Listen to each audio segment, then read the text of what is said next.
Bonjour les aventuriers de la conscience, je suis Nelly Kiel du cabinet Oser être soi, psychopraticienne et également facilitatrice certifiée d'Access Consciousness. Aujourd'hui j'ai envie de parler de vieillir. J'ai vu une émission et une vidéo d'un très vieux monsieur de 80 ans qui est devenu mannequin, lui, justement à 80 ans, et qui parle de sa vie d'une manière extraordinaire. Et ça m'a fait penser que lorsque j'avais 18 ans, je me disais, mais c'est maintenant qu'il faut préparer ma vieillesse.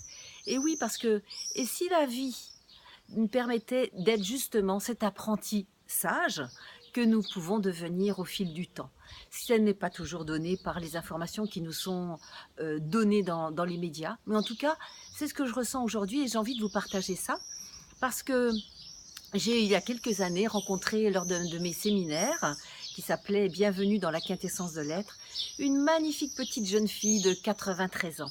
Et elle avait le sourire au bord des lèvres, les yeux pétillants. Elle se présentait comme une petite jeune fille, justement, c'est ce que je me disais à l'époque, toute pimpante, toute pétillante, avec un corps tout léger, des petits t-shirts, un petit t-shirt à manches courtes comme on les porte plus à cet âge-là habituellement.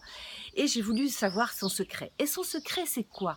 Eh bien, elle me disait, je marche 300 mètres, je cours 100 mètres, je marche 300 mètres, je cours 100 mètres, je fais du vélo, je fais mon jardinage. Donc son corps physique était, je dirais, était nourri. Et au niveau de son cœur, qu'est-ce qui se passait? Elle me disait, mais moi j'aime Martine qui m'accompagnait aujourd'hui pour la formation. Les petits oiseaux, tous les jours ils rentrent dans ma maison et je parle avec eux. Voilà, donc son cœur était plein de vie. Mentalement, qu'est-ce qui se passait pour elle? Eh bien, elle lisait beaucoup, elle avait appris beaucoup de religions avec son mari, elle s'était documentée, elle s'était impliquée, jusqu'au jour où elle s'était dit, bon, ben moi maintenant je vais me relier directement. Donc son mental était nourri, je dirais, de manière active.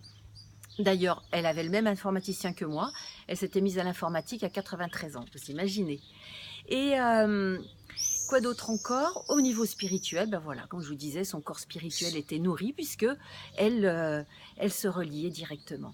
Et ça, je trouve ça très beau parce que quelles sont les infinies possibilités pour que nous puissions justement devenir l'être que nous sommes, l'être magnifique que nous sommes. Alors peut-être que nous pourrions visualiser ce que nous voulons devenir dans 10 ans, 20 ans, 30 ans, 50 ans, pourquoi pas 100 ans? Voilà, dans une belle boule de lumière, nous visualisons cela et nous le laissons vraiment diffuser, diffuser, diffuser jusqu'à nous inclure dedans. Et si cette visualisation était justement la possibilité de créer ce futur que nous souhaitons pour nous, c'est vrai que je l'ai fait plusieurs fois dans ma vie et ça a été quelque chose à chaque fois de fabuleux. Donc osons cela, osons aussi aller dans la nouveauté. Parce que ce que cette personne a fait de 93 ans, elle s'est mise à quoi à 87 ans? Eh bien la sophrologie. Au moment où beaucoup de personnes arrêtent de vivre, et déjà même à 40 ans, on peut déjà voir des personnes qui s'arrêtent de vivre parce que les enseignements sont ceux-ci, on enseigne tellement le jeunisme qu'à 40 ans, déjà 50 ans après, la vie est finie. On attend la mort. Je l'ai déjà entendu par d'autres personnes.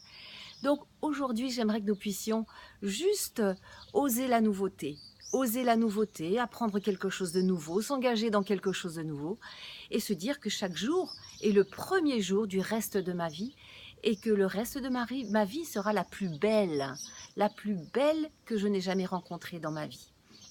Et à partir de ce jour, je vais vivre, bien sûr, les moments les meilleurs.